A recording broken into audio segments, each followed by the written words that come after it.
Olá, turma! Estamos aqui mais uma vez para darmos continuidade à aula da semana passada, que foi sobre portugueses, onde hoje é o Brasil, tá ok? E hoje nós vamos continuar com navegações portuguesas, tá? É continuação da aula passada. Acompanhe nas páginas 103 a 107. Navegações portuguesas. Então, como nós vimos na aula passada, os portugueses, quando saíram em suas caravelas, eles não sabiam para onde iam e nem quando voltar. E também eles não levaram consigo instrumentos modernos para que eles pudessem se orientar. Mas durante esse período, eles foram conseguindo contornar o continente africano aos poucos. E também, nesse período, foi acontecendo alguns fatos importantes, que nós iremos citar agora. Em 1443, os portugueses chegaram ao Rio do Ouro e no ano seguinte ao Rio Senegal. Aí lá, eles ergueram a primeira feitoria. O que é uma feitoria? São armazéns, né, para comerciar com os africanos. Então, eles começaram a construir os armazéns para que eles pudessem comercializar os seus produtos com os africanos. E em 1482, ergueram o Castelo de São Jorge da Mina. Em 1488, Bartolomeu Dias contorna o Cabo das Tormentas, que é chamado de Cabo da Boa Esperança. E em 1498, Vasco da Gama chega a Calicut, na Índia. E em 1500, Cabral chega às terras onde hoje é o Brasil. Tá? Então, quando Cabral chegou, ele já encontrou os nativos, que eram quem? Os índios, como nós já comentamos, que eles ficaram admirados com a cultura um do outro.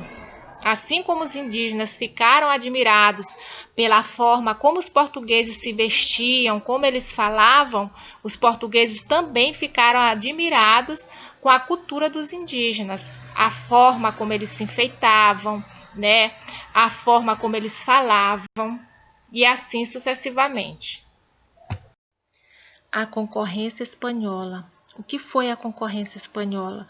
Foi a disputa entre os espanhóis e os portugueses.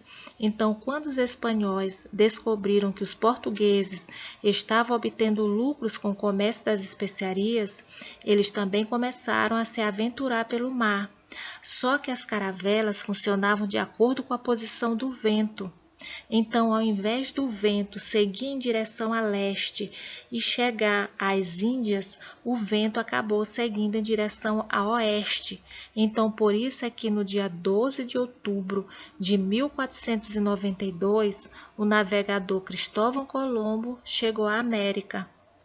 Só que quando ele chegou à América, ele já encontrou os nativos, né? Então ele pensava que estava chegando às Índias. Então por isso ele colocou o nome desses nativos de índios. E com a chegada de Cristóvão Colombo, quase que se transformou uma guerra entre os espanhóis e os portugueses. Então, para evitar uma guerra, em 1494, acabaram chegando a um acordo chamado de Tratado de Tordesilhas, como vocês podem observar no mapa, né? O que foi o Tratado de Tordesilhas? Foi uma linha imaginária traçada no mapa, né, a 370 léguas da ilha de Cabo Verde, onde ela dividiu o continente americano em duas partes, a parte leste para os portugueses e a oeste para os espanhóis. Cabral chega onde hoje é o Brasil.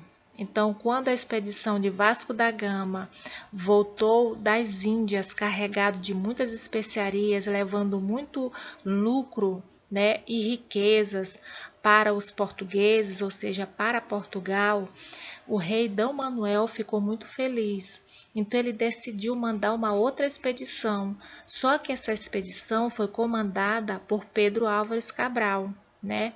Então ele disse que era para ele se aventurar e encontrar outras terras. Então, na tarde do dia 22 de abril de 1500, uma quarta-feira, avistaram um monte verde azulado de formas arredondadas, ao qual deram o nome de Monte Pascoal, pois era a semana da Páscoa.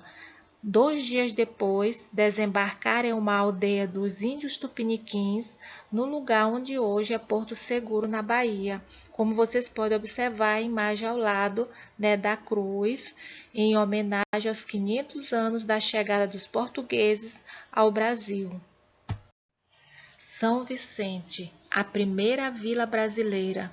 Então, nós vimos anteriormente que houve o comércio entre os indígenas e os portugueses, que se chamou de escambo. Então, na mesma época, os franceses se estabeleceram aqui no Brasil e começaram a praticar o comércio com os indígenas, da mesma forma que os portugueses praticavam. Então, com isso, os portugueses ficaram com medo de perder as terras brasileiras para os franceses. Então, eles resolveram enviar para cá a expedição colonizadora chefiada por Martim Afonso de Souza, onde combateu os franceses, fundou São Vicente em 1532, a primeira vila do Brasil, e mandou erguer o primeiro engenho de produção de açúcar. Tá? Então, como vocês podem observar aqui na imagem ao lado, nós temos o marco histórico da fundação de São Vicente, né? Vocês podem observar a cruz que representa os portugueses. Então, crianças, nós ficamos por aqui. Fiquem com Deus e até a próxima.